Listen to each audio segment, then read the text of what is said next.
Don Kaloy, maayong buntag. Ako day si Kuring o ang akong anak si Marisol. Mamahimo ba nga patrabahoon ako anak diri sa imo uma Don Kaloy? Oo, pwede raman. Pwede na ka magsuod karon dayon. Salamat Don Kaloy. Kagwapa ba kaya niya? Ako kahang duulon. Hay, mamahimo ba makigamiga ko kanimo? Ako day si Nardo. Ha? O sige, pwede man. Wala ra bay masuko o gunita na akong imong kamot. Ha, kinsa man gud masuko, ngawa man ko uyab. Himo bang mahagka na akong imong mga ngabil? Okay raman.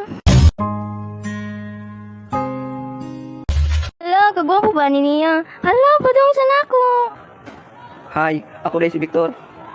Hello sir, ako day si Marisol. Wala ra bay masuko og buhaton ko ni. Wala raman sir, actually, single man sad ko. Ilo ako Nardo, pero wala na ako nahigugma kanimo. Mamahimo bang magbuwag na lang ta?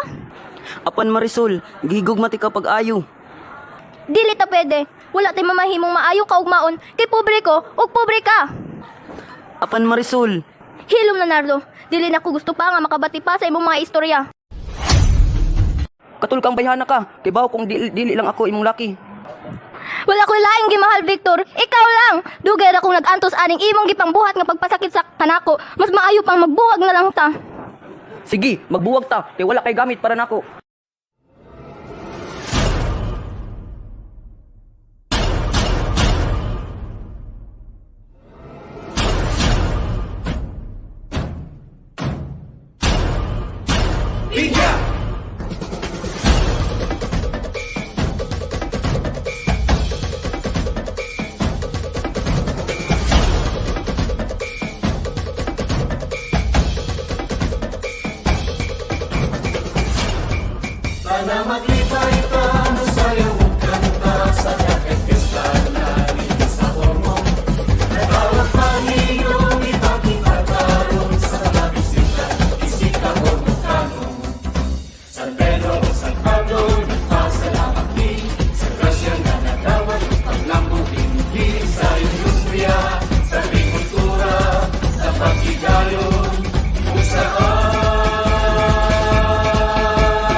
Asa ka naka si Nardo? 5 naman kabuan ang nilabay. Wala naman dit ko kita niya nga ni trabaho pa dire.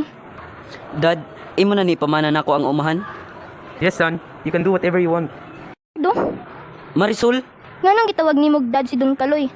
sa una pa nako gusto isulti kanimo nga ako dili tinuod na pobre. Apan, wa ko nimo gitagaan og higayon nga mosulti. Nasayop ko Nardo. Pasaylo ako. Asa na si Victor? Abi na ko kamo ang magkadayon. Kumusta ka, Marisol? Nardo, dugay kong nag-antok sa pagbanabat ni Victor sa ako. Mao nagbuwag nami. Mao ba, Marisol? Pwes, kung mao na, pwede ba natong ibalik ang atong kahapon? Gihigugma ti ka Nardo. Gihigog maputi ka, Marisol. Gikan sa una, hangtod, karon ikaw ra gihapon.